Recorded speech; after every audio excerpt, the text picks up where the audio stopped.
안녕하세요. 결혼 생활 8년 개고생만 하다가 이혼했어요. 워낙에 도움받은 게 하나도 없다 보니 아빠 없이 애 키우는 게 그렇게 힘들지는 않네요. 다만 아빠 없이 커가야 할 아이를 생각하면 그거 하나만큼은 미안할 따름입니다. 부모님이 육아를 도와주신다고는 하지만 여태까지 염치 없이 부모님 도움받아 왔는데 이혼한 마당에 부모님 고생을 더 시키진 않으려고요. 제 결혼 생활은 시작부터 순탄치 않았습니다. 세상 어느 누가 결혼하면서 내 인생이 이렇게 꼬여버릴 거라고 생각을 하겠나요? 저 또한 남편과 결혼 준비를 하면서 앞으로 펼쳐질 행복하고 밝은 미래만 생각했어요. 한참 결혼 준비할 당시에 남편이 시부모님한테 결혼 자금으로 얼마 정도 받을 수 있다는 말을 꺼냈을 때 조금 부담스러웠습니다. 저희 집이 찢어지게 가난한 건 아니었지만 시댁과 비교했을 때 비교적 여유가 없는 편이었거든요. 애초에 저는 결혼할 때 집에서 지원을 받아오기보단 어떻게든 저희들 힘으로만 해결해 볼 계획이었어요. 그런데 남편이 집에서 큰 돈을 받아온다고 하니 괜히 부모님께 부담을 드리는 것 같아서 마음이 무거웠어요. 남편한테 솔직하게 나는 집에서 지원을 받아올 상황이 아니니 그냥 우리 힘으로 시작하는 게 어떻냐고 물었습니다. 남편은 형편 닿는 대로 하는 거지 무슨 걱정이냐며 저희 집에서 지원을 안 해줘도 우리 결혼하는데 아무 문제 없게 하겠다고 했지요. 그런 남편한테 미안하기도 하고 고맙기도 했어요. 그런데 결혼 준비가 막바지에 다다르는 가운데 시부모님이 난데없이 지원해주겠다고 하던 돈을 안 주겠다고 나오더라고요. 정확히는 말을 바꾼 거였어요. 돈이 없으면 몸으로 때우라는 논리였는지 시댁에 들어와서 살라고 하더라고요. 말을 꺼내놓은 게 있으니 남편은 많이 당황한 듯 보였으나 저는 저대로 오히려 마음이 편해졌어요. 애초에 부모님 도움 없이 결혼하길 바라기도 했었고 반반 결혼을 못한다고 해서 시댁에 얹혀 살고 싶은 마음은 더더욱이 없었으니까요. 이 사실을 알게 된 저희 부모님께서 저한테 많이 미안해하셨어요. 빚을 내서라도 반반 결혼을 하는 게 어떻겠냐고 하셨는데 제가 빌리나 부모님이 빌리나 빌린 돈을 갚아야 하는 건 똑같으니 그럴 필요 없다고 했습니다. 돈을 못 해주신 대신 부모님께서 회사 다니는 저를 대신해 부동산 여기저기 돌아다니면서 신혼집으로 괜찮은 매물을 몇 개 알아와 주셨어요. 그렇게 직장인 전세 대출을 받아서 모자란 돈을 메꾸고 신혼집을 구해 결혼을 하게 되었습니다. 신혼여행은 해외로 다녀오려고 했는데 상황이 이렇게 되는 바람에 그냥 국내로 짧게 다녀왔어요. 어쩌다 보니 친정집하고 거리가 가까운 위치라서 저희 집에서 반찬도 이것저것 해다 주시고 결혼 생활하면서 친정 도움을 톡톡히 보았죠. 아이 태어나면서 오며 가며 아이도 봐주시기도 했고요. 결혼 생활 1년 후에 아이를 갖게 되었어요. 전세 생활 청산하고 자가로 이사 가려면 아직도 돈을 더 모아야 하는 상황이었지만 돈 없다고 아이 없이 살고 그럴 생각은 아니었거든요. 친정어머니가 도와주시면 출산하고 복직도 바로 할 수 있었으니 나름대로 계획이 다 있었습니다. 아이 태어나고 나서 딱 2달 몸 추스르고 친정어머니 도움받아 바로 출근을 했어요. 괜히 남편 외벌이 시켰다가 행여라도 남편이 너 때문에 시댁 지원 포기하고 나 혼자만 힘들게 일한다고 생각할 수 있으니까 휴식은 저한테 사치나 마찬가지였죠. 정확히 아이 태어나기 전까지 시댁에서는 그 어떤 간섭도 하지 않았습니다. 지금 생각해보면 아마 아이 태어나고 나서 사는 게 힘들면 뒤늦게라도 시댁으로 기어들어올 거라고 생각했었던 것 같네요. 개고생하다가 정신 차리면 시댁에 도와달라고 기웃거리진 않을까 싶었나 봐요. 그런데 저희가 생각보다 잘 살고 친정어머니 덕분에 바로 복직해서 맞벌이하면서 잘 살고 있으니까 심술이 났던 거죠. 그러니까 언젠가부터 시어머니가 저희 생활에 간섭을 하기 시작했어요. 친정이랑 가까이 산다고 시댁은 아주 거들떠도 보지 않느냐며 이틀 3일에 한 번꼴로 전화를 해서 잔소리를 하기 시작했죠. 그전까지는 시댁에 간다고 연락이라도 하면 같이 살기 싫어서 집 나가 사는 것들이 뭐가 좋다고 우리 집에 올 생각을 하냐며 오지 말라고 했던 사람이 말을 싹 바꿔서 저희가 친정만 챙기고 시댁을 소홀히 하는 것처럼 말하니 어이가 없더라고요. 남편과 상의 후에 2, 3주에 한 번은 무조건 시댁에 다녀오기로 했어요. 매주 시댁에 다녀오는 건 사실상 불가능한 일이고 한 달에 한 번은 너무 뜨문뜨문 가는 게 아닌가 싶어서 그렇게 정했던 겁니다. 그렇다고 저희가 시댁에 간다고 해서 시어머니가 저희를 반겨주거나 한 적은 한 번도 없어요. 아들이랑 손자는 애틋하니 그나마 이뻐해 주셨지만 저는 항상 찬밥 신세였지요. 처음 시댁에 갔을 때 빈손으로 갔다고 욕도 엄청 먹었어요. 시댁에 방문하는데 며느리란 게 어떻게 껌 한 통도 안 사들고 올 수가 있냐면서 친정부모님 거들먹거리면서 예의가 어쩌고 집에서 그렇게 가르치더냐 저쩌고 하면서 타박을 해왔습니다.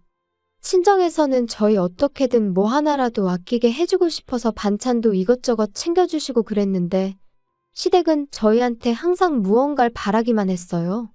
시어머니 눈에는 제가 그냥 합가해서 같이 살기 싫어서 아들 꼬셔 집 나가 살고 있는 나쁜 년으로 보였겠지요. 바보 같게도 저는 어떻게든 시어머니 마음을 돌려야겠다고 생각했고 그러려고 애를 많이 썼습니다. 시댁 갈 때마다 시어머니가 좋아한다는 계절과일이며 제철 음식들 사들고 가고 그랬습니다. 시어머니가 몸이 허한 것 같다 하면 한약도 몇 첩 지어서 가고 그랬어요. 맞벌이를 하고 있긴 했지만 2, 3주에 한 번씩 시댁에 가는 게 부담이 될 정도였지요. 시댁 가서 시어머니 대신 집안일도 해드리고 뭐 김장이 있다거나 큰 집 행사가 있다고 하면 회사에 휴가까지 내서 제가 제일 먼저 달려가 시어머니를 도왔습니다. 하지만 제 정성이 역부족이었는지 시어머니 마음은 좀처럼 열리지 않았어요. 결혼할 때는 제가 남편한테 고맙고 미안해했는데 결혼 후에는 역으로 남편이 저한테 고맙고 미안해했지요. 그렇게 결혼 생활 6년이 지나갔어요. 시댁에 시달려가면서도 열심히 일하고 아끼고 모아서 집을 사게 되었습니다. 대출이 더 늘어나긴 했지만 요즘 애들이 집이 전세면 전세인 대로 아파트가 구리면 구린 대로 그걸 가지고 편을 가르고 놀리고 그런다는 뉴스를 보니 무리를 안 할 수가 없었네요. 그래도 저희 나름대로 행복했는데 큰 사건이 하나 터지고야 말았습니다. 시어머니가 평소보다 더 공격적으로 변하기 시작했어요. 처음에는 저희가 이제 번듯한 집까지 갖게 되었으니 그게 열받아서 저한테 더 모질게 하는구나 싶었는데 가만 보니 했던 말을 자꾸 또 하는가 하기도 하고 뭘 자꾸 깜빡깜빡 하기도 했어요. 시어머니랑 좋은 사이는 아니지만 TV 프로에서 봤던 치매 증상에 대한 내용이랑 거의 맞아떨어지는 부분이 많아서 걱정이 되더라고요. 시어머니는 물론이고 신우랑 아버님, 남편한테도 어머님 병원 한번 다녀와야 하는 거 아니냐고 물어봤는데 다들 하나같이 멀쩡한 사람을 치매 환자로 만드냐며 뭐라고 했었어요. 하지만 날이 갈수록 제가 알고 있던 증상과 똑같은 행동들을 반복하시니 억지로라도 제가 모시고 다녀와야겠다는 생각이 들더라고요. 그리고 우려했던 일이 실제로 벌어지고 말았습니다. 시어머니는 치매를 앓게 되신 거였어요. 치매 판정을 받고 나니 오히려 더 빠르게 증상이 악화되어 갔습니다. 그러던 와중에도 며느리 부려먹겠다는 건 안 까먹는 건지 이제는 평일에도 저를 찾기 시작했어요. 그때도 저는 아무 불만 없이 부를 때마다 시댁에 다녀왔습니다. 그리고 그때부턴 2, 3주에 가던 것도 매주 다녀오게 되었고요. 아무리 시어머니가 저를 괴롭혔다고 해도 치매를 가지고 하늘이 응당한 벌을 내렸다는 생각이 들었다기보단 딱한 마음이 더 컸거든요. 그렇게 1년이 지나고 나니 그때부터는 집에서 대소변 실수도 하기 시작했어요. 전문 간병인이나 요양교육을 받았다면 모르겠지만 시어머니가 기억만 왔다 갔다 할 뿐이지 여장부 스타일에 힘도 좋으시거든요. 말인즉슨 저를 포함한 시가족 모두 시어머니를 어떻게 감당하기 힘든 상황까지 오게 되었다는 거였어요. 시댁에 돈이 없는 것도 아닌데 이 정도면 전문 간병인을 쓰거나 요양원을 보내는 게 맞지 않나 싶었어요. 시아버지가 좀 와달라는 연락에 최대한 시댁에 다녀오고 있긴 했지만 저도 회사 다니는 상황이어서 체력적으로 많이 힘들었고 제가 시댁에 가 있으면 시댁에 가 있는 만큼 저희 친정어머니도 대신 애 봐주시느라 저희 집에 발이 묶여서 계셔야 했거든요. 그러던 와중에 제가 둘째 아이를 임신하게 되었습니다. 집안 상황도 그렇다 보니 계획된 게 아니라 조금은 당황스러웠어요. 조심하지 못한 제 잘못이 크긴 했죠. 친정어머니가 거의 저 대신 첫째 아이 다 키워주신 거나 마찬가지인데 갓난쟁이를 또 처음부터 부탁하자니 죄송스러운 마음밖에 없었습니다. 막상 친정어머니는 첫째 혼자 외로웠을 텐데 둘째 생긴 게 참 잘된 일이라며 둘이고 셋이고 낳기만 하면 아이는 대신 다 봐줄 테니까 건강하게만 출산하라고 응원을 해주셨어요. 시댁은 상황이 상황이다 보니 둘째 이야기를 어떻게 꺼내야 할지 참 고민이 되었는데 언제까지 숨길 수 없는 노릇이었으니 그냥 날 잡고 찾아가서 시아버지한테 말씀드렸어요. 단도직입적으로 둘째가 생겼기 때문에 이제 시댁 와서 시어머니 돌봐드리는 거는 못할 것 같다고 했죠. 그런데 돌아온 시아버지 답변이 정말 예상도 못한 답변이었습니다. 친정에서처럼 둘째 아이 생긴 거 축하한다는 말까지 바란 건 아니었는데 애 가진 거랑 집사람 돌봐주는 거랑 무슨 상관이냐며 잔머리 쓰지 말고 주말에는 시댁 와서 집사람 돌봐주라는 대답을 들었기 때문이에요. 평소에는 말대답 해본 적 한 번 없는 저도 그냥 있을 수가 없더라고요. 애 가진 몸으로 회사 생활하면서 어떻게 시어머니까지 간호를 하겠느냐 물었더니 잔머리 쓰는 게 두 눈에 다 보인다고 그렇게 힘들면 회사 그만두고 시댁 들어와서 살라더라고요. 애초에 집사람 치매 걸린 게 너네가 안 들어와 살아서 그런 거라면서 아예 시어머니가 치매를 가진 이유를 저한테 덤태기까지 씌우는 겁니다. 하도 어이가 없어서 그렇게는 못하겠다 말하고 그냥 집으로 돌아와 버렸어요. 현관문 너머로 시아버지가 고래고래 소리를 지르는 소리가 들려왔는데 싹 다 무시해버렸습니다. 그리고 그날 저녁에 신우한테 전화를 받았어요. 신우도 좋은 소리 하나 안 하더라고요. 주말만 봐드리는데 뭐 그렇게 대단한 일 한다고 온갖 유세를 다 부리냐고요. 말이 주말만 봐드리는 거지.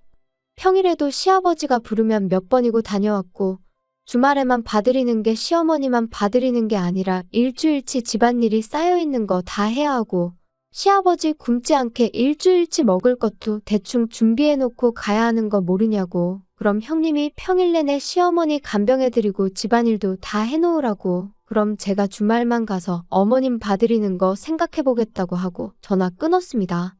그런데 생각해보니 시어머니 문제로 시가족들한테 시달리고 있는 게 저라는 사실이 어이가 없더라고요. 남편이 중간에서 딱 교통정리 한 번만 해주면 쉽게 끝날 텐데 아버님한테도 저 혼자 말씀드리러 다녀왔고 신호전화 받는 동안도 남편은 애랑 놀아준다는 핑계로 아예 대화에는 끼지도 않았거든요. 그래서 남편 불러 세워놓고 한마디 했어요. 이럴 때 남편 역할이 뭐겠냐, 당신이 나서서 한마디 해줘야 하는 거 아니냐 했더니 이제 와서 남편이 자기 가족들 편을 들기 시작하더라고요. 다른 사람 일이면 자기가 가만히 있겠냐고. 그런데 다른 사람도 아니고 우리 엄마 일인데 어떻게 자식된 도리로 아픈 엄마를 내칠 수가 있겠냐고 뻔뻔하게 헛소리를 하는 거예요. 언제는 얼마나 챙겼다고 뻔뻔하게 내친다는 소리를 할 수 있느냐고 대번에 따져 물었어요. 우리 결혼 생활 8년, 시댁에 왕래하기 시작한 지 6년 동안 당신이 시댁 가서 손가락 하나 까딱한 적이 있었냐고요. 시어머니 아프고 나서도 주말마다 가서 시어머니 케어하는 게 나였지 당신이 가서 뭐 하나 한 게 있느냐고 말이죠. 그리고 내가 언제 시어머니를 어디 뒷산에 고려장이라도 하고 오자고 제안했냐고. 나 말고 전문적으로 교육받은 간병인을 쓰던가 요양원에 모시자는 건데 어떻게 그걸 내친다는 표현을 할 수가 있느냐고 했죠. 제 말이 틀린 게 없는데도 남편은 요양원에 모신다는 게 무슨 뜻이냐. 요양원 보낸다는 게 그냥 목숨만 부지시키는 거지 죽게 내버려 두는 거랑 다르게 뭐냐고요. 아픈 사람 집에서 꾸역꾸역 모시면서 마누라 고생시키는 건 괜찮은 거냐고 따졌더니 누가 가족 아니랄까봐 지 누나가 했던 말이랑 아버지가 했던 말을 아주 짬뽕시켜서 대답을 하더라고요. 주말만 가는 건데 뭐가 어렵냐느니 하는 말은 참을 수 있었는데 이참에 시댁 들어가서 살면 어떻겠냐는 소리 나올 때는 아무리 저라도 욕이 절로 나오더라고요. 여태 내가 하는 말을 뭐 귓구멍이 아니라 뒷구멍으로 들었냐고. 아무튼 나는 어머님보다는 아이가 더 중요하니 더는 간병 못하겠으니 그렇게 알라고 딱 잘라서 말했습니다. 하다 안 되니까 남편이 성질을 부리기 시작했죠. 그럼 아직 멀쩡한 우리 엄마를 요양원에 보내자는 거냐고. 이게 시어머니 일이니까 그러지. 친정엄마 일이었으면 똑같이 했겠냐고 발악을 하기 시작하는데 어이가 없었습니다. 저도 한마디 해줬어요. 만약에 우리 집이 똑같은 상황이었으면 나는 주저하지 않고 요양원부터 알아봤을 거라고요. 대신 요양원에 못해도 시간 되는 대로 일주일에 2~3번은 다녀왔을 거라고 했더니 그제서야 아무 말도 못하더라고요. 하지만 남편은 이 일로 저한테 삐쳤는지 그 후로 며칠 동안은 저한테 말 한마디 안 걸어왔어요. 저한테 자기 화났다는 걸 티내려고 일부러 발소리 쿵쿵 내면서 걸어다니고 문이 부서져라 세게 닫아 제끼고 여태까지 힘을 합쳐 살아온 내 남편이 알고 봤더니 본성이 아주 옹졸하기 그지없는 사람이었다는 사실이 놀랍고 충격적이었습니다. 하루 이틀만 그랬으면 참는데 그 꼴을 일주일 내내 보고 있으니 저도 생각을 달리하게 되었습니다. 평소 친하게 지내던 직장 동료가 소개해준 변호사를 찾아가 조용히 이혼 준비를 시작했죠. 변호사가 알려주길 합의 이혼하는 게 가장 깔끔하긴 한데 자초지종을 들어보니 충분히 이혼 사유가 될 것 같다고 소송도 문제없다는 말을 해줬어요. 그래서 미리 이혼 서류만 만들어 놓았어요. 그래도 마음 한편으로는 남편이 시어머니 걱정에 저러는 거다. 저러는 건 한때고 곧 제정신 차려서 평소에 내 남편으로 돌아올 거라 믿었거든요. 그리고 시간이 지나 이혼 서류 만들어 놓은 그 주 주말이 되었어요. 제가 진짜로 시댁에 안 가고 집에 있으니까 그제서야 말을 걸어왔어요. 우물쭈물하면서 자기가 곰곰이 생각해봤다고 좋은 해결 방법이 있는 것 같은데 한번 드러나 보겠냐 하더라고요. 무슨 소린가 들어는 봐야겠다 싶어서 말해보라고 했어요. 그랬더니 남편이 당장 내일이라도 시어머니를 우리 집으로 모시면 어떻겠냐는 소리를 하는 거예요. 어차피 장모님이 아침에 오셔서 아이 돌봐주시지 않냐. 그럼 낮 동안에는 장모님이 우리 엄마 간병을 좀 해주고 퇴근하고 오면 우리가 간병하면 되는 거 아니겠냐고요. 시댁에 오며 가며 시간 낭비할 일 없으니까 좋은 아이디어 아니겠냐고 하는데 그걸 해결 방법이라고 떠벌리고 있는 인간을 보니 오만정이 다 떨어지더라고요. 무슨 약이라도 잘못 먹었나 싶기까지 했어요. 그게 아니고서야 어떻게 맨정신으로 저딴 소리를 해결 방법이랍시고 짓거릴 수나 있는지 싶었거든요. 내가 못한다니까 이젠 지 장모, 우리 엄마한테까지 시어머니 간병을 생각하는 인간 꼬라지를 보니 저 자식 입에서는 죽어도 자기 입으로 엄마 간병은 자식인 내가 직접 하겠다는 말은 나올 것처럼 보이지 않았습니다. 요양원에 모신다거나 간병인을 쓴다거나 하는 말은 입 밖에도 꺼내지 않을 거라는 사실은 뭐 안 봐도 비디오였고요. 그래서 미리 준비해 놓았던 이혼 서류를 조용히 내밀었습니다. 남편이 이게 뭐냐고 묻길래 보면 모르겠냐고 이혼 서류라고 대답해줬죠. 이혼 서류를 보면 그나마도 정신 차리겠거니 싶었는데 그게 아니라 세상에 시어머니 병수발 들기 싫어서 이혼하는 며느리가 어디 있냐고 따지고 들더라고요. 여기까지면 나도 할 만큼 한 것 같다고, 내 말이 맞는 것 같으면 조용히 사인하고 그게 싫으면 어디 소송까지 가서 진흙탕 싸움 한번 해보자고 한마디 했지요. 제가 진심인 걸 눈치챈 건지 남편이 그래도 아이를 생각하면 이혼만큼은 하면 안 되는 거 아니겠냐 했죠. 나는 당신한테 충분한 기회를 준 것 같다고, 그렇게 아이를 생각했으면 당신도 나한테 그러면 안 되는 거 아니었냐 했더니 말을 잇지 못하더라고요. 막상 자기를 포함한 시가족들이 저한테 해온 것들이 전부 이혼 사유라는 건 알고 있었는지 남편이 소송까지는 가지 않고 협의 이혼을 하기로 결정되었어요. 8년을 그렇게 푸대접 받으며 꾸역꾸역 버티고 살았는데 이혼하고 나니 하루아침에 남남이 돼버리는데 마음이 착잡하기도 하고 한편으로는 후련하기도 하더라고요. 이혼하고 나서야 왜 시댁에서 시어머니를 요양원에 모시기 싫어했는지 간병인을 구할 생각이 없었는지를 알게 되었어요. 애초에 결혼할 때 시댁에서 해주겠다던 돈이 없는 돈이나 마찬가지였던 거예요. 엄밀히 말하자면 저희 결혼할 때쯤에는 그 돈을 가지고 있던 건 사실이었는데 시어머니가 친하게 지내던 지인분한테 사기를 당하면서 그 돈을 전부 떼먹혔다고 하더라고요. 그러니까 결혼식 날짜까지 잡은 상황에 저희한테 집 해주기로 한 돈은 못 해주니까 집에 들어와서 살라는 식으로 나왔던 거였어요. 게다가 시어머니가 믿었던 지인한테 사기를 당한 충격 때문에 그랬나 그때부터 치매 증상이 조금씩 보이기 시작했었다더군요. 남편이 그 사실을 몰랐을 리는 없고 애초에 시작부터가 거짓말인 결혼이었던 거예요. 나무꾼이 날개옷 숨겨놓은 거 마냥 아이 태어나고 나면 제가 애 때문에라도 계속 견디고 살았겠거니 생각했던 걸까요? 배신감에 치가 떨리지만 이젠 남남이 되었으니 신경 안 쓰고 살려고요. 그냥 늦지 않게 양육비나 제때제때 보내줬으면 좋겠어요. 원하던 대로 시어머니 곁에 붙어서 평생을 간병하게 만들어줬으니 두 부자가 어디 한번 제가 그동안 어떻게 시어머니 수발을 들고 살았는지 뼈저리게 느끼며 저 같은 복덩이를 놓쳐버린 걸 평생 후회하면서 살았으면 좋겠습니다.